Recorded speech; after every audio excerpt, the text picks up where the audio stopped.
The LAE Teleconference. Today's conference is being recorded. At this time, I'd like to turn the conference over to Ms. Joyce Haynes. Please go ahead, ma'am. Thank you for joining us for a discussion of some of the important issues that are at stake for public education, educators, and students in the current session of the legislature.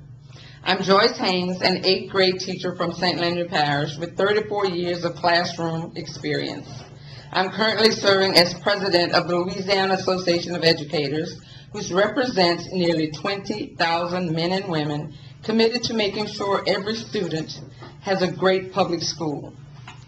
They know what does and what doesn't work, what helps and what hinders, what is real policy and what is just plain politics. We believe our voices are valuable, and this is an opportunity to share what the educator thinks about the education agenda of the current session. In the climate fostered by Governor Jindal and State Superintendent Pastorak, we're seeking a proliferation of anti-public school bills that threaten progress in our state. There are two important examples I want to talk about specifically.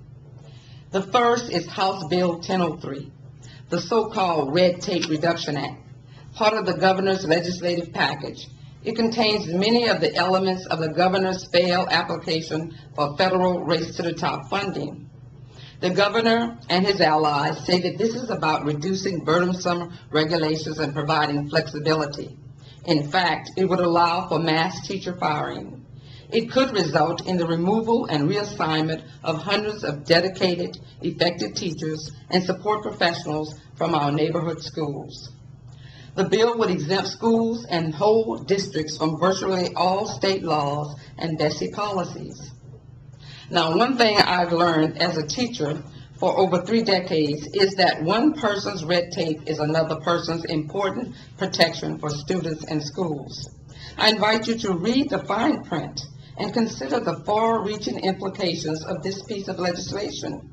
For example, eligible for waiver would be requirements for school districts to participate in retirement and health care plans for teachers and other school employees. This is no way to recruit and retain top professionals in our state. Another bill that would damage efforts to recruit and retain is House Bill 1033. It deeply disrespects the teaching profession. It's another recycled element of the Governor Jindal's failed Race to the Top application. This bill would require that teacher evaluations be based mostly on standardized test scores, an approach that can't be supported by research. In fact, evidence shows that this type of overemphasis on standardized testing produces students who know how to fill in bubbles, but not how to connect the dots. As a teacher, I've had students in my class for just a 45 to 50-minute period each day, and I had little or no influence on their upbringing, family lives, habits, and health. I couldn't control attendance. I hate to admit it, but those are factors that even my best teaching could not overcome. We support new and better, well-rounded ways to evaluate teachers, but we reject the governor's obsession with a narrow, simplistic, misguided approach. Now I'd like to point out a couple of bills that we have begun to look at the LAE and want to support and help pass. The first is Senate Bill 422, sponsored by Senator Nevers. It calls for minimum qualifications for the office of state superintendent. Surely in this time of increased demands on students, teachers, and other school employees, it's fitting and proper to expect that our chief state school officer meets certain standards of training, background, and certification. We also support Senator Nevers' Senate Bill 353. It will allow local voters to decide whether their tax dollars should remain in the neighborhood schools or be transferred to charters. Now, I've been accused of being an anti-charter obstructionist. The fact is, we proudly stand for great public schools for every student in Louisiana. Charter schools have an appropriate place as one model for reform and innovation, and we support that. But we reject the wholesale conversion of neighborhood schools to charters, and we reject the notion that charter schools should be the primary school reform model for Louisiana. A charter program should be a single slice of the reform pie. Some of the current outcry by the parents of the Recovery School District really does illustrate why we think Louisiana needs to slow down and exercise some restraint with regard to charters. We think Senate Bill 353 will allow for thoughtful consideration by local parents and voters of charter school proposals. One other important piece of charter legislation that we'll be supporting is Senate Bill 485, sponsored by Senator Morrell. It would require that charter schools provide open access and appropriate instruction for special education students. Charter schools are public schools, and as such, they should provide equal access to all students, the same as traditional public schools. This is a cornerstone value of Louisiana teachers and support professionals, a value that is broadly shared among voters of every persuasion in the state. The final bill I'd like to highlight this morning is Senate Bill 489. That will maintain funding for stipends to teachers who have demonstrated their effectiveness and earned certification by the National Board for Professional Teaching Standards. This certification is the gold standard for good teaching, teaching that is making a difference to students.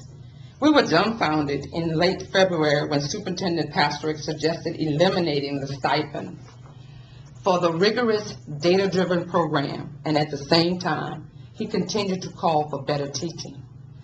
I'm proud of the fact that some 85% of Louisiana's teachers and support professionals really step up to the plate and met the highly qualified requirements under the No Child Left Behind Act.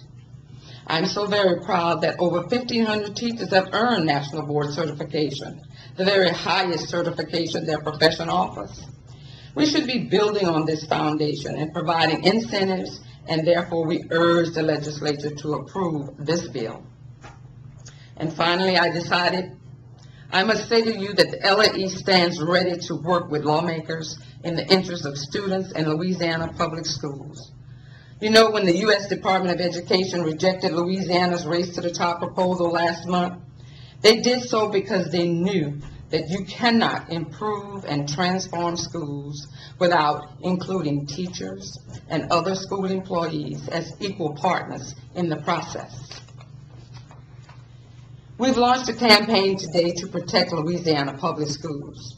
You may have seen our ads in today's papers. As part of that campaign, we are asking again for a place at the table with the governor and key legislative leaders so that we can work together for the benefit of students in our state. If you go to the campaign website, you will see a ticking clock. That clock shows that 820 days have gone by now, during which time the governor has not even met with the chosen representative of the majority of the teachers and school employees in Louisiana. Not once in 820 days. We all know that the governor and the LAE will always have some differences of opinion. But if the governor is truly serious about finding a way forward for schools, it's time for him to make a legitimate effort to collaborate with the men and women who work in the classrooms. We invite the governor to stand with the LAE as we protect Louisiana public schools. Now, at this point, I'll be happy to take